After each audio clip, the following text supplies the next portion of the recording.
안녕하십니까. 간호과장 양신혜입니다. 명지병원에서 열리는 2017년 하이펙스 6월 21일에서 23일 과정을 다녀왔습니다.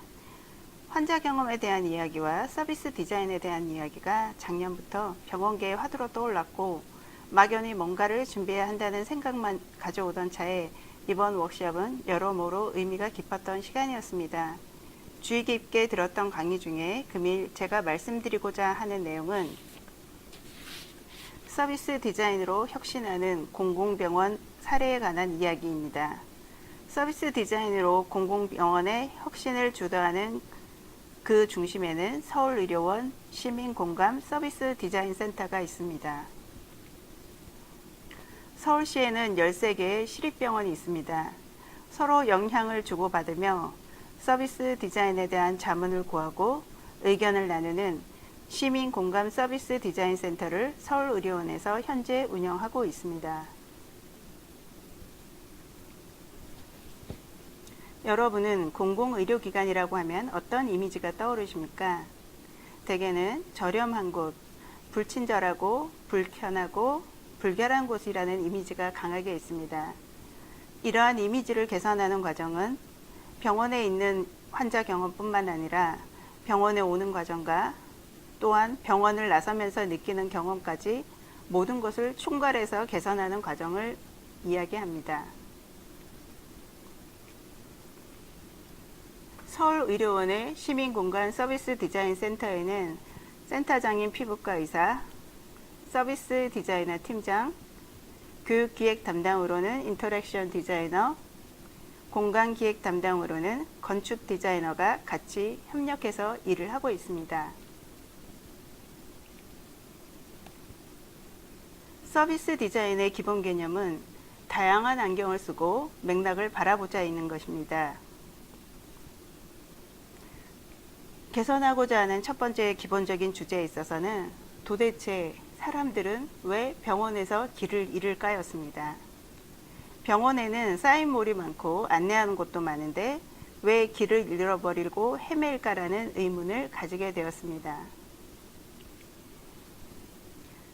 사진에서와 같이 당황하고 어리둥절한 모습으로 우왕좌왕하면서 길을 헤매이는 환자들을 보면서 문제점을 제기하기 시작했습니다. 이 개선사항을 시작하기 전에 먼저 80대의 초진 할아버지 진료를 5시간 동안 따라다니면서 경험을 해보았고 이를 바탕으로 여러 가지 개선해야 할 사항을 도출하였습니다. 병원 입구 첫인상 개선 프로젝터로서 접수 및 수납 프로세스와 공간을 개선하였습니다. 2015년 10월에서 12월까지 TFT를 진행하였고 그 내용은 병원 입구 접수 수납 데스크의 동선과 프로세스를 분석하여 시립병원을 이용하는 환자들이 행정 절차를 빠르고 쉽게 해결할 수 있는 공간 및 프로세스의 개선에 목적을 두었습니다. 첫 번째 사진에는 동선이 여러 번 꼬이고 중복되는 것을 볼 수 있는데 두 번째 사진에서는 동선이 방향성을 가지고 겹치지 않게 흐르는 것을 볼 수 있었습니다. 이를 개선하기 위해서는 건축에서는 구조 및 동선에 중점을 두었고 디자인팀에서는 여러 가지 홍보 및 안내 사인볼의 직관성 및 가시성을 중요하게 생각하였습니다. IT 기술적인 측면에서는 비콘이나 RFID의 사용, 키오스크와 같은 장비의 이용에 관심을 두었습니다. 여러 가지 다양한 파트의 전문가들이 모여서 함께 논의를 진행하였습니다. 병원 건축 전문가, 인지심리 전문가, 시각 디자인 전문가, 위치 기반 IT 솔루션 전문가, 디지털 샤이니지 전문가, 뇌과학 전문가, 서비스 디자인 전문가가 모여서 전문 분야의 관점에서의 개선 사항에 대해 이야기를 나누었습니다. 다양한 의견들이 나왔지만 병원 내 길찾기 솔루션의 방향성은 3가지로 정리되었습니다. 첫 번째는 휴먼 인터랙션으로 사람을 통한 정보 제공입니다. 길 안내원의 배치를 지정하고 복장을 변경하였으며 안내 방식 등을 변화시켰습니다. 두 번째는 인투이티브 사인 시스템으로 직관적인 사인 시스템의 변경입니다. 사인물의 적정 컬러, 위치, 형태 등을 정의해서 변경하였습니다. 세 번째는 Structural Alternatives, 구조적 보완 문제입니다. 조명, 컬러, 랜드마크 등 길찾기의 취약점을 보완하였습니다. 인투이티브 사인 시스템에서는 환자의 시점을 중심으로 각 거리에서 바라봤을 때 사인몰의 위치, 크기 등을 정리하였습니다. 달대형 적용과 벽부형 적용의 높이 차이가 나는 것을 볼 수 있는데요. 이런 것은 환자의 눈높이에 따라 높이를 설정하였습니다.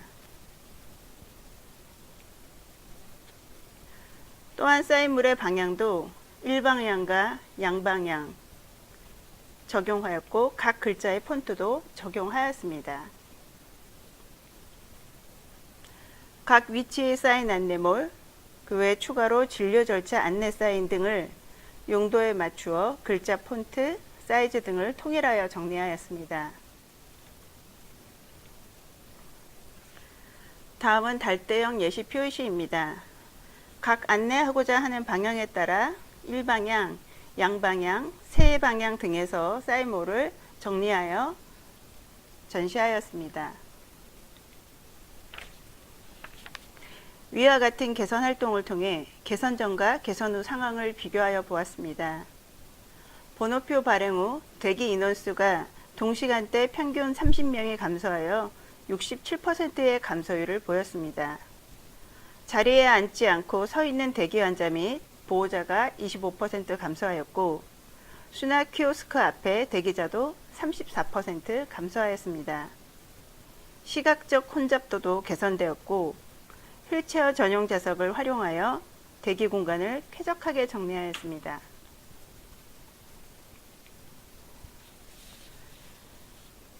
우리는 개선해야 할 부분이 있으면 논의 과정 중에 안됨의 벽에 부딪히는 경우가 많습니다.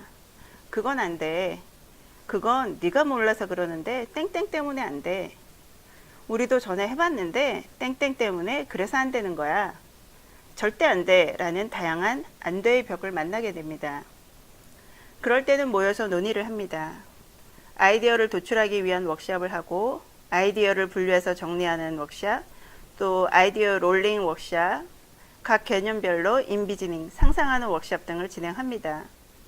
다음 단계에서는 프로토타이핑 테스트로 그 방법이 적합한지 미리 시범적으로 적용을 하고 마지막으로 그 결과에 따라 그 아이디어가 가능할 수 있는지 기능 테스트를 진행하는 과정을 거칩니다.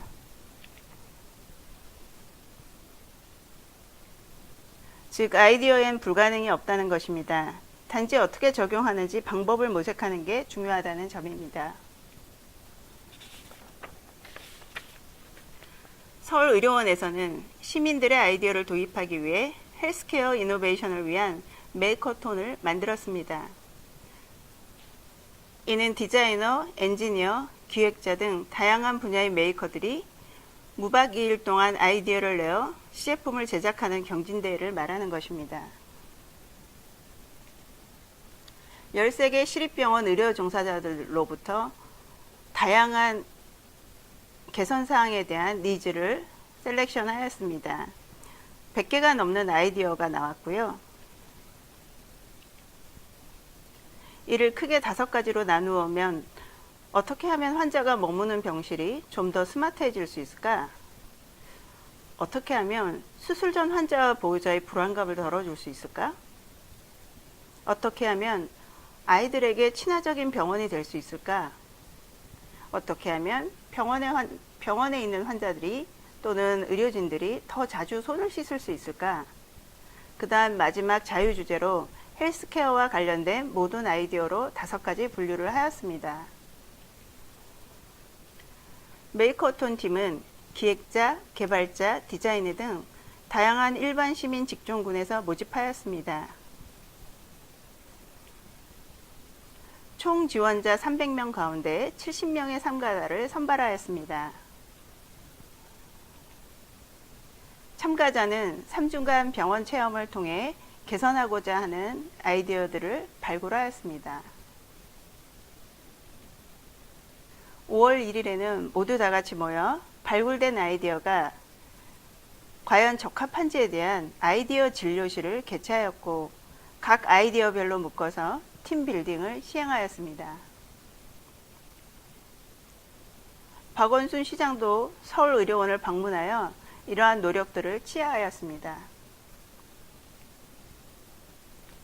여러 가지 의견들이 개진되었는데, 예를 들면 두 번째 사진처럼 코골이 환자나 보호자를 위한 베개 개발이라든지, 왼쪽 하단에 병원에 입원해 있는 동안 돌고래 인형을 제공한다라든지, 또 각각의 기기별로 캐릭터화 한다든지 등에 대한 아이디어가 채택되기도 하였고, 또 여러 가지 아이디어가 지금도 개발 및 진행 중에 있습니다. 이런 다양한 개선에 대한 사항들은 사용할 수 있게 잘 전달해야 합니다. 서울시에서 운영 중인 병원에는 서북병원, 보라매병원, 북부병원, 서남병원, 어린이병원, 장애인치과병원, 서울의료원, 동부병원, 은평병원, 충령병원, 용인정신병원, 고양정신병원, 백안정신병원에 13개 시립병원이 있습니다. 이 모든 병원에 공통적으로 전달해서 사용할 수 있는, 먼저 읽기 쉽고 꼭 필요한 순간에 답을 주는 쉬운 매뉴얼을 개발하는 게 목표였습니다. 2015년 메르스 사태를 겪고 난 후 13개 병원에서는 실무자들이 모여 필요한 매뉴얼을 개발하였습니다. 첫 번째 개발된 것이 감염병 사태 발생 시 초동 커뮤니케이션 키트입니다. 1916년 9월 감염병 위기 대응 커뮤니케이션 가이드, 추후 다시 발생할 수 있는 감염병 사태를 대비하여 신속한 초동 대응을 위한 커뮤니케이션 가이드를 키트 형식으로 제작하여 배포하였습니다. 이는 병원의 7가지 접점에서 수행해야 하는 태스크를 스텝별 체크리스트로 제공하였고, 각종 기록물을 통일된 서식에 기록하고 공유할 수 있도록 서식 등을 통일하였습니다. 다음은 비대위 활동 사진들입니다. 경영진에서부터 실무자까지 골고루 다양한 직군에서 참여하였습니다. 다음 개발된 단계는 환자 안심병원 입전령이라고 병동 출입 관리 및 면회객실 구축에 대한 가이드라인 매뉴얼을 만들어 배포하였습니다. 감염으로부터 안전한 공공병원 서비스 디자인 가이드로 5단계별 매뉴얼입니다. 1단계는 병원 내 TFT 구성, 2단계는 원내 감염 관리를 위한 통제 레벨 결정, 3단계는 운영 방식 결정, 4단계는 시설 및 전산 시스템 개발, 5단계는 홍보 및 교육의 과정으로 이루어져 있습니다. 다음은 2017년도 시민공감 서비스 디자인 센터를 통한 각각의 병원별로 이루어지고 있는 서비스 디자인에 대한 사례들을 살펴보도록 하겠습니다. 서울시에서 운영하고 있는 13개 병원은 각각의 올해의 서비스 디자인에 대한 수자를 선정하여 진행 중인데, 서비스 디자인 센터에서 때로는 병원을 직접 방문하여 도움을 주기도 하고, 또는 서울의료원 서비스 디자인 센터를 병원에서 방문해서 서로의 의견을 조율하기도 하였습니다. 첫 번째는 어린이병원입니다. 어린이를 위한 특화병원으로서 발달센터 어린이들을 위한 친화적 사인 시스템을 개발하는 게 올해의 목표로 설정되었습니다. 1월 24일 날 니즈를 발굴하기 위한 워크숍을 진행하였고, 3월 16일 방향성 제시 워크숍, 5월 11일 사인 시스템 구축 자문 전문가 워크숍을 진행하였습니다.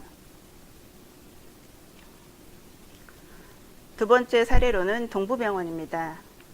동부병원이 지역민에게 가지는 이미지는 지역 거점에 친근하고 저렴하지만 약간은 오래되고 노후한 이미지입니다.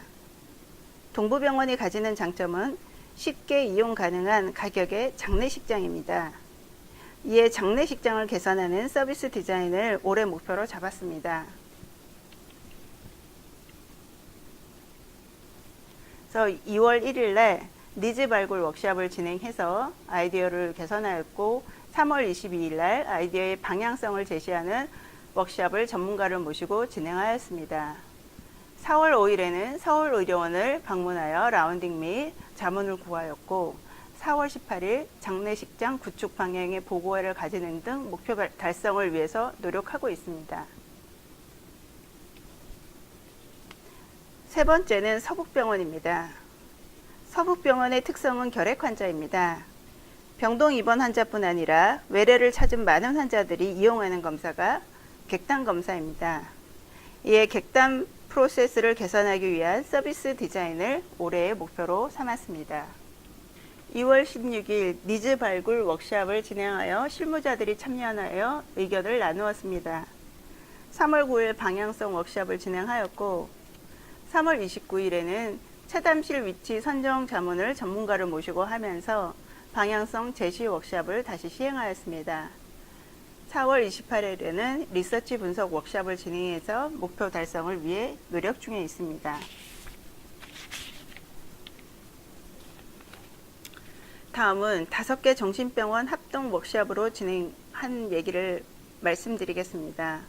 목표는 정신병원의 인식 개선으로 다양한 분야 전문가들과 함께 아이디어를 도출하고 각 병원별 특성에 맞는 홍보 전략을 수립하였습니다. 홍보 전략 전문가, 브랜드 전문가, 정신과 인식 개선 활동가, 광고 디자이너가 포함되었습니다. 첫 번째 사례는 충령정신병원입니다. 충령정신병원은 만성정신질환자가 입원하고 있는 병원으로 숲속에 위치하고 있는 특징이 있습니다.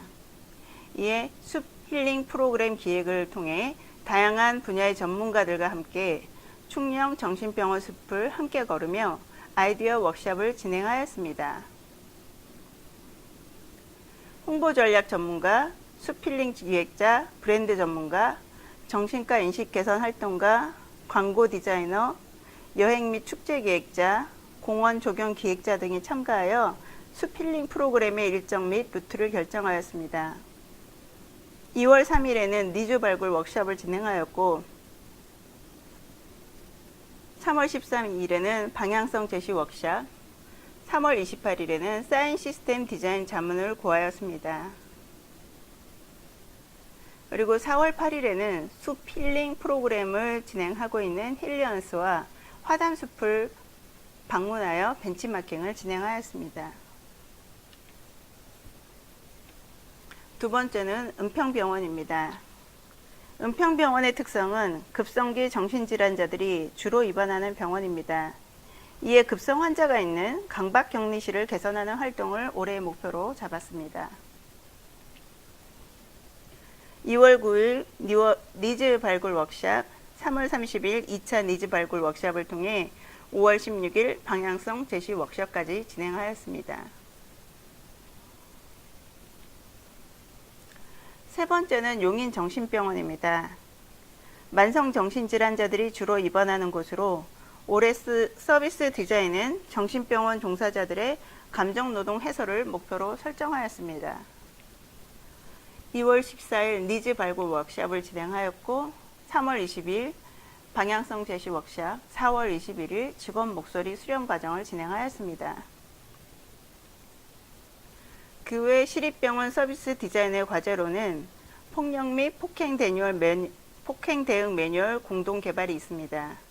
신고 절차, 대응 절차, 보고 절차를 3단계로 나누어서 각 병원의 특성에 맞추어 신고 절차는 전화와 콜벨, 원내 방송 등을 나누어 매뉴얼화하였고 대응 절차에서도 보안요원 상주병원과 경찰서 MOU 진행병원을 나누어 마련하였습니다. 출동된 보안요원은 직원과 민원인을 분리하여 직원 보훈 절차와 민원인 상담을 나누어 진행합니다. 추후 관리에서는 법적 대응까지 포함하여 진행됩니다. 보고 절차에서는 해당 부서 사고 경위서 작성, 담당 부서 전달, 담당 부서에서는 사고 경위 분석 및 재발 방지 대책을 포함하는 사고 보고서를 작성 후 임원들에게 보고하는 매뉴얼입니다. 서비스 디자인이 홍보나 게시물에 한정되어 있다고 생각했던 저에게 시야를 넓혀주는 강의여서 매우 뜻깊게 와닿았습니다. 여러분들도 저처럼 서비스 디자인에 대한 시야를 확대하고 부서 내 여러 가지 개선 사항에 대해 서비스를 디자인해서 하나하나씩 목표를 달성하는 계기가 되었으면 좋겠습니다. 감사합니다.